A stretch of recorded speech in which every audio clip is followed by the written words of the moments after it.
Hi, this is Shully Physics, episode on conservation of energy.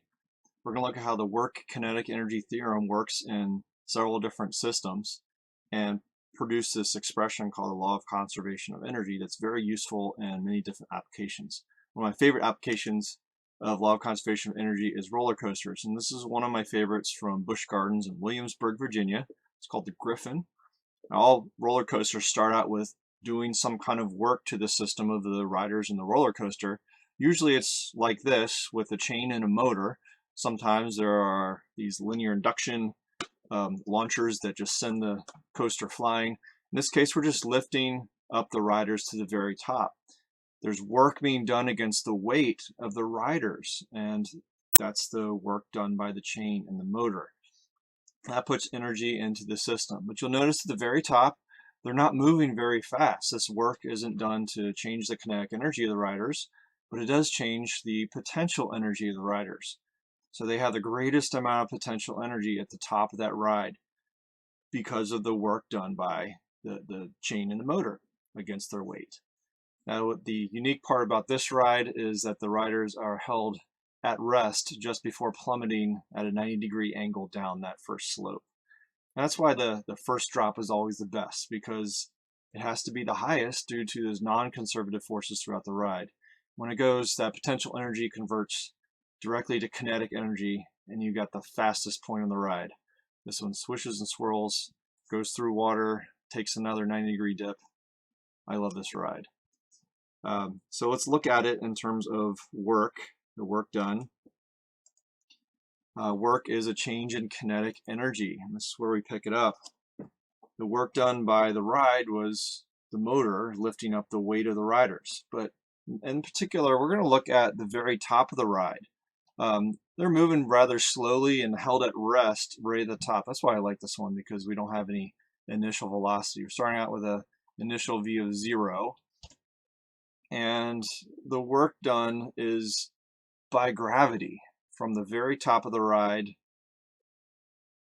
to the bottom, and it swooshes up and on. So one question that might be asked and answered here is, what is the velocity at the bottom of the ride given a particular height? Now this ride is around 300 feet high, so I'm just going to say 100 meters is the height of this ride.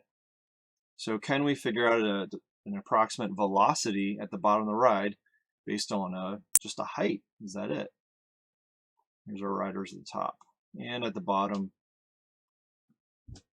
we should be zooming pretty fast. All right. There's our scenario. Now, the beautiful thing about work and energy is the path it takes doesn't really matter. It's just the forces doing work during that time. Now, we are going to assume something here in the beginning, that our force of friction is essentially 0. Okay, so we have negligible friction and drag. So our non-conservative forces we're putting out of the picture here for a moment with an initial velocity of 0 at the top. Okay, I will mark that velocity 0 at the top, and we're looking for the velocity at the bottom. So what is the work that's going to be done by gravity, by all the forces involved here? There are no horizontal forces. Objects in motion tend to stay in motion horizontally, just like a projectile. So the only force at work here is weight that pulls it down. We've got the weight. The normal force from the track just tries to support some of that weight, but weight is what is acting here. So even though normal force is acting at different angles and such, it has no effect on increasing or decreasing the speed of the riders. All right, so the work done by friction should change the kinetic energy of the riders. And work here is done by the weight, and the displacement is going to be the height. Now we are being displaced. This is indicating the height here is 100 meters. This roller coaster will be displaced horizontally by 100 meters, and that's in the downward direction. So our displacement, or change in y, is in the same direction as the weight. So the angle between the force and the displacement is 0 degrees. That's wonderful because cosine of 0 is 1. And that should change the kinetic energy of the system. 1/2 mv final squared minus 1/2 mv initial squared. That's our setup. So let's work this out. The weight is mg, and h is the height. Cosine of 0 is 1. So we end up with this expression. Now, of course, then we'd plug in a initial velocity of 0, the height of 100 meters, and the masses should cancel to figure out the final velocity. That's not really the point of what I'm doing here. What we want to do is try to look at this a different way that might be helpful for a lot of different kind of scenarios, including what's happening later on in this scenario. What will the velocity of this roller coaster be here in the middle, where we're going to take the photographs? That's what happens when they go under that tunnel. At the very bottom, there's a camera there flashing pictures, taking pictures of them. If we're trying to decide how fast the coaster is going to be later on, we can't have it go flying off the track or producing too many G's on these riders. We got to keep it safe and make it feel as comfortable as possible with the riders, while affording a whole lot of fun. So what are we trying to get out of this ride? So the ride designers will need to know the velocity at different points. Later on, the ride does slow down a bit to give another 90-degree drop, shorter, but another one still. So they might need to know the velocity at different points. What if there's a spring at the end that slows these down, or brakes? These brakes need to have enough energy or have enough force to take off the rest of the energy, to change the kinetic energy to 0. So what kind of work will we need the rest of the ride to do? Those are some other similar pieces of information we might need to know. So therefore, let's look at this slightly differently. This is a initial condition, if you notice over here, is mgh. This is the potential energy in the beginning. You see that? And this is the kinetic energy at the end, the final kinetic energy. And we have in this term the initial kinetic energy. And you might notice what might be missing here is the final potential energy, right? Well, isn't that like, if we move this little creature here over, let's move this potential energy over a little bit. Just going to give it a little bit of room and change my equal sign here, okay? Here we have an initial potential energy, and at the end, there's a final that we really haven't taken in consideration here. There's a final potential energy, and what I've done here, I don't know if you notice it, this is an initial minus final. That's the same as final minus initial gravitational potential energy with a negative in front. You see, this is a negative change in potential energy. If we format it like this, the only thing is here, you might say, Mr. Sholey, what's this final gravitational potential energy? Where'd that come from again? That's talking about the gravitational potential energy down here at the bottom, where we're looking at the kinetic energy here at the bottom. There's a UGF and a KF. The thing about this potential energy at the bottom, you recall gravitational potential energy is mgh. This is the lowest point. This down here is where our height is 0. Height equals 0. So at the bottom, there's 0 gravitational potential energy. That's why it wasn't showing up in this equation up here. But if we look at it like this, we have a UG initial minus UG final equals K final minus K initial. And again, those UGs, that's just like our negative change of potential from one of our last episodes here, equals a change in kinetic energy, and all those forms are work. So far I haven't really done anything new here. This is just looking at work done by gravity on this roller coaster. But if I reformat this expression a little bit, this one right here, let's put all the initial conditions on the left side and all the final conditions on the right. If I add mu GF to this side and add K initial to this side. All right, so what I'm going to do is just put a little piece here, add the initial K to both sides, and we're going to add UG final to both sides. What will that do to this expression? Well, we're going to end up with UG initial, and we're going to add on the K initial kinetic energy. By adding UG final, it's going to cancel out this term and this term and leave just those two.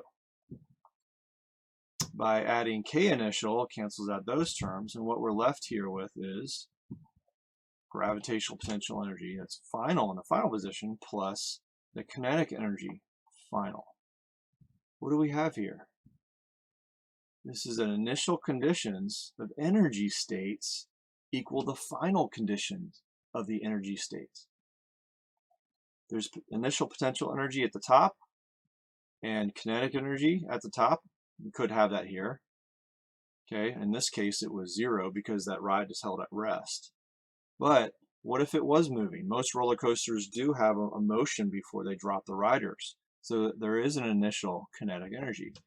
And also, what if we were looking at, let's say, halfway down instead of the very bottom? So there might be a gravitational potential energy here at, let's say, 50-meter mark. So the height is still 50. There's still potential energy at this point. What that would mean is the kinetic energy is less than it would be at the very bottom, where we have an equal 0 plus kf. So if there's a 50 meters in mgh here, then the k value would be less because the total over here equals the total over here. All in all, what we're seeing here is that the initial energy states equal the final energy states. This is a law of conservation of energy at work.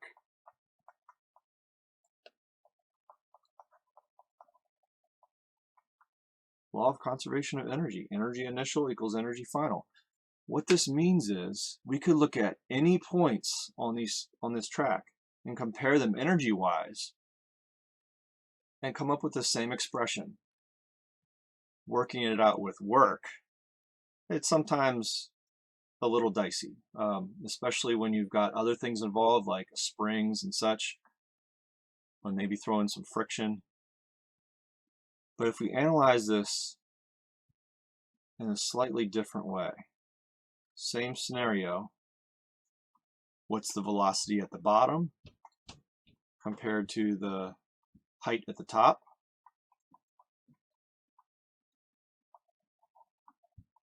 What if now we just look at this differently?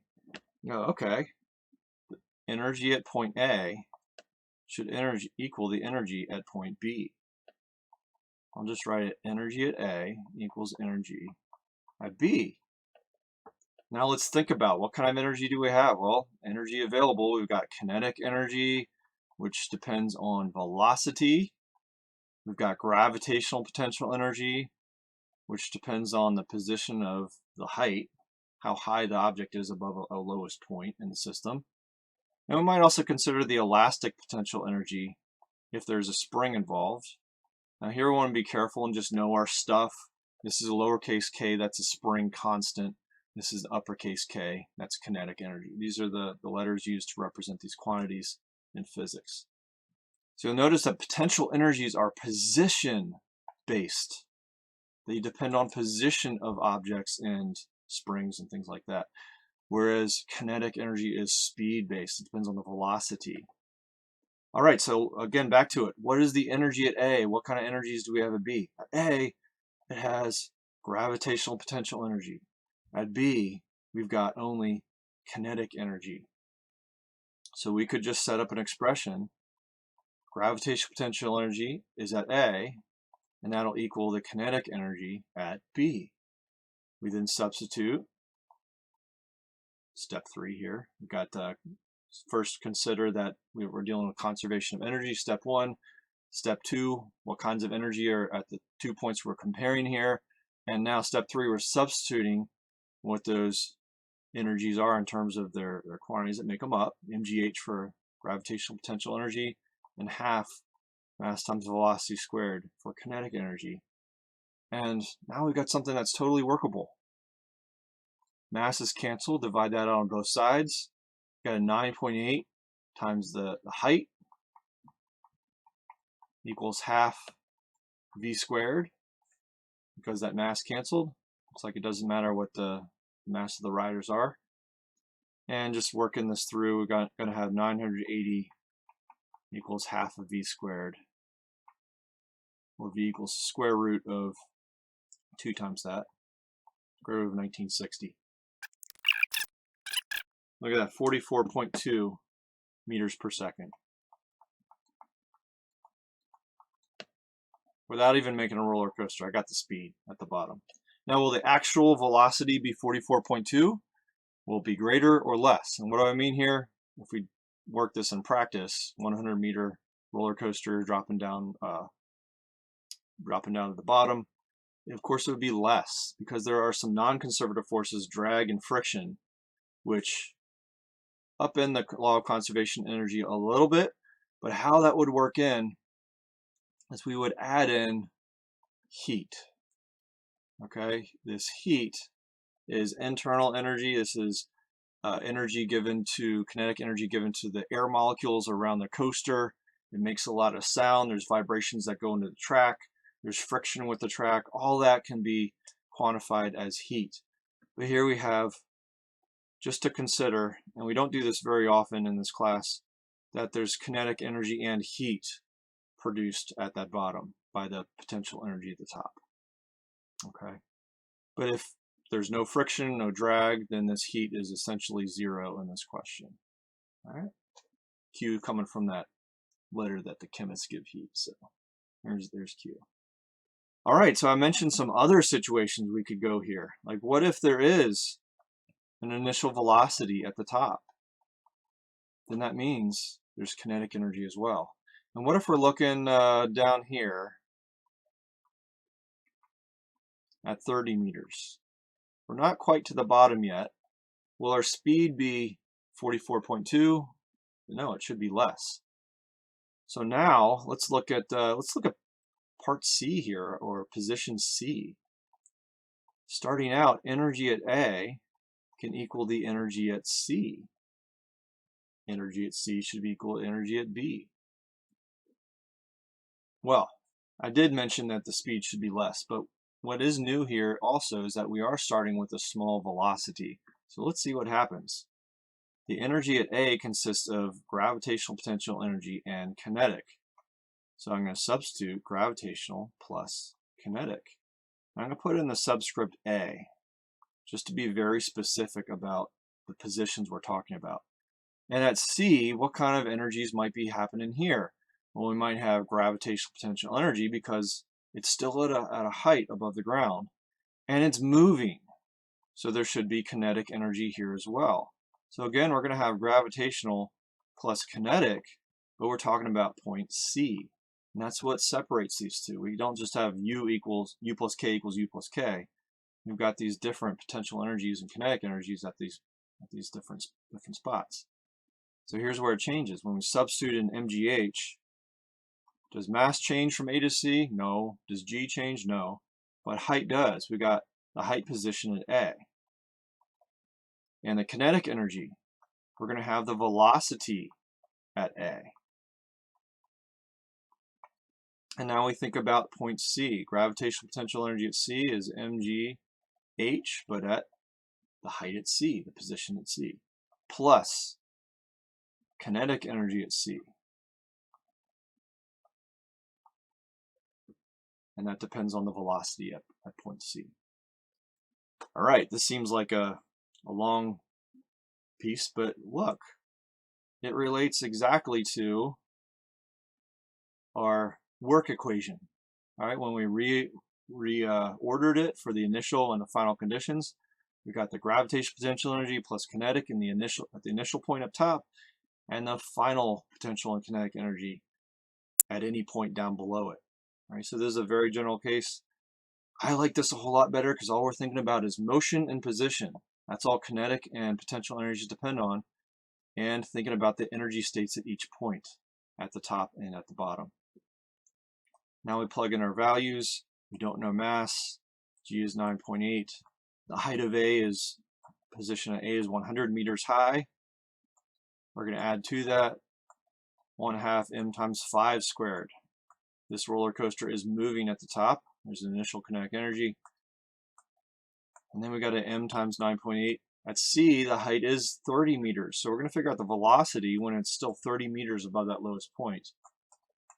And that velocity at C is our unknown value.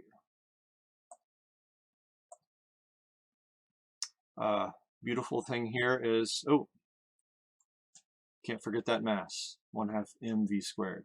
Because when we take this next step, it's going to divide both sides by m. It cancels out the m terms all around. Please get in the habit of writing this out, because when we get to springs, the masses will not cancel. And I don't want you to be going into an equation just by assuming that the mass doesn't matter, because in other situations it will. Please consider it, show your work. Always, always. We're left with 980 plus half of 25.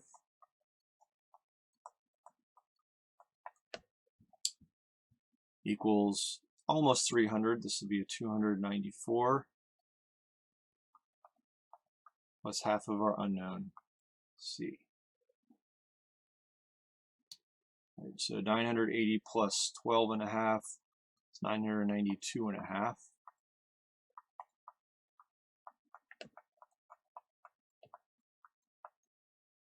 We can subtract and multiply both sides by 2 and take the square root. 37.4. So velocity at C, 37.4 meters per second. So even with a little bit of speed to begin with, we're still faster at point C than we were when there was a zero initial velocity. All right, what about the bottom? What changes here? The only thing that would change if we were looking at the velocity at B now, and B again, this is going to be different than this one because we had a starting initial velocity here. The only thing different is, use a different color here, is this 30 is now a 0. We're looking at the bottom. So if we compare the energy at A to the energy at B now at the bottom, the only difference is the height is 0. So I'm going to still have a 992.5 at the top. I'm not looking at a different point, but now this 294 is a 0. So there's 0 potential energy at the bottom. That's our lowest point. And we're going to compare to the kinetic energy at point B. So as you see, this value is going to be higher. We're going to have a 992.5. We're not subtracting any of that potential energy from it. Like in this next to last step here, we had to subtract 294 from 992 to arrive at our answer. But now I take a 992.5 times 2 is 1985, and we're going to take the square root of that to get 44.6. So velocity of B is 44.6. You might think like, well, is that just a different rounding issue here? It's very close to when we weren't moving at all, or yeah, to when we weren't moving at all, 44.2. This is not a difference in rounding. This is actually the difference. Our speed at the bottom is not 49, it's not 49.2. Just because we started with 5 meters per second of speed doesn't mean we're just going to add that. And the issue here is that in kinetic energy, velocity is squared. So that 5 meters per second, notice 5 meters per second didn't add a whole lot to the 980, to that potential energy in the beginning. It only had 12.5. If we look at the big picture, that 5 meters per second of speed didn't have any effect at all, or very hardly any measurable effect. The velocity at the bottom is only a difference of 0.4 meters per second. All right, so what other situations can we use conservation of energy in? Well, we can use a spring. What if there's a spring that launches this coaster up? This is a spring launcher. I'm going to use my blue. pops a little bit more. Now, the only reason I'm using a spring here is because we've studied springs, okay?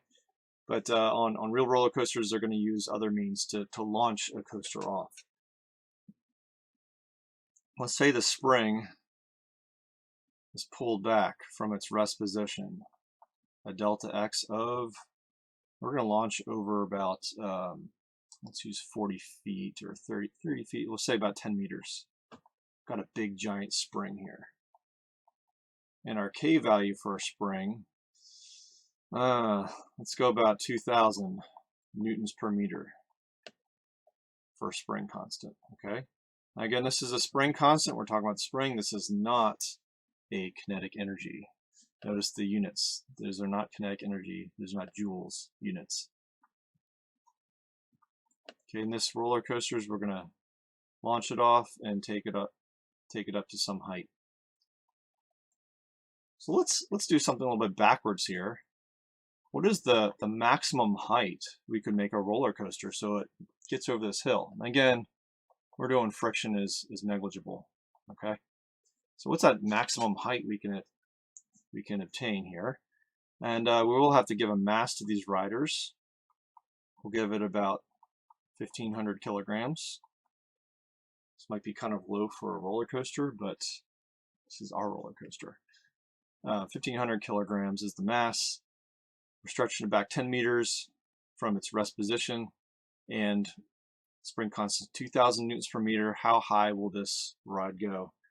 And you know what?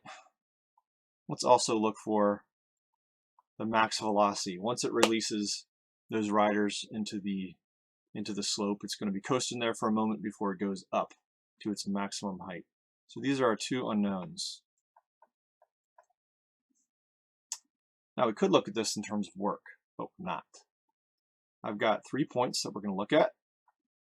Point A, just before the release. Point B, just after the release. And point C at the very tippy top.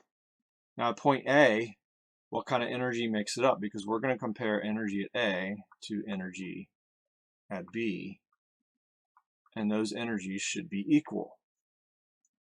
So energy at A, what's it got? Does it have gravitational potential energy? Well, this is kind of our lowest point. So the height is 0 down here. Just 0 gravitational potential energy. I haven't released it yet, so there's 0 kinetic energy. So what's left? Elastic potential energy from the spring, at UE. That's what we have here at point A. How about point B? Well, the spring's already sprung. It's no longer interacting with the roller coaster car. So there's only motion. There's only kinetic energy here. It hasn't gone up yet. And what about at the top, at point C? There's no more spring. And I want to find the maximum height. So I guess this would be where the roller coaster is just barely moving. We're going to say where the velocity 0 is at the maximum height. So the kinetic energy is 0 up here. The only thing that's left is gravitational potential energy. As it goes higher and higher and higher, it'll gain height. So the energy at A is elastic potential energy. What about the energy at B? It's all kinetic energy. We substitute in those forms 1/2 spring constant times displacement of the spring elongation squared. In this case, it's spring compression because it's not being elongated. And the kinetic energy is, substitute that in, 1/2 V at B squared, velocity at B. That's going to be our unknown. Notice masses don't cancel here. That's where I was telling you to be careful. Oh, we're doing red. I'll continue on red. K value is 2,000. Our spring delta X is 10. Mass of the riders are 1,500. Well, if I put 2,000 in there, it would have been nice, but I didn't. This is a mass that's different from the spring constant. Now we're looking for the VB. Is this a slow ride or is this like killer fast ride? We'll figure it out. Half of 2,000 is 1,000 times another 100 is 100,000. That's half of 1,500, which is 750. BV squared, and let's get a number for that. BV would be the square root of 100,000 divided by 750. You know what? This isn't a very exciting ride. It's only 11.5 meters per second. A person, our fastest people in the world, can run faster than that. 100 meters in less than 10 seconds. That's about the speed of the fastest runner. Okay, so not an incredibly exciting ride here, but it might be due to maybe we're overmassed. We'll have to check that out. But still, we can figure out how high this under-exciting ride can be. We can either compare point B to C, or we can compare point A to C. I prefer A because I've already done the work. The work. There's 100,000 joules of elastic potential energy. So the energy at A is 100,000, or we could plug in, UE, and then plug in 1/2 kx squared and solve from there. But at C, we've got only gravitational potential energy. So again, what I'm doing is the energy at A equals the energy at C. We're going to have to get the mass of the riders involved, 1,500 kilograms. G is 9.8, and that'll give us the maximum height of our ride when there's zero kinetic energy. 6.8, we take the square root of that, and we get a whopping 6 or 7 feet, 2.61 meters.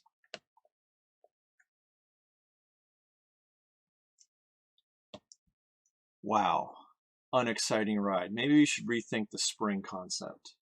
However, we were able to arrive at both of our unknowns, and it works. And that brings us to the end of our episode.